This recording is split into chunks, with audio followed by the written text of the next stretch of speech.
اور مسند ابی یعلا کے اندر اور امام طبرانی کی المعجم الکبیر کے اندر یہ حدیث پاک موجود ہے۔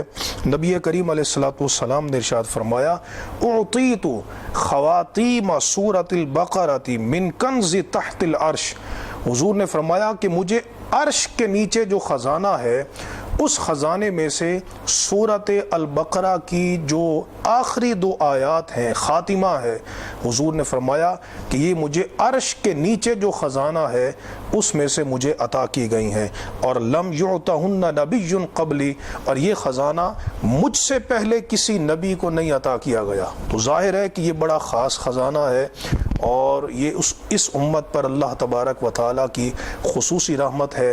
ہمیں چاہیے کہ ہم ان دونوں خزانوں میں سے حظ وافر حاصل کریں۔ اللہ تبارک و تعالیٰ ہم سب کو عمل کی توفیق عطا فرمائے۔ وآخر دعوانا ان الحمد للہ رب العالمین۔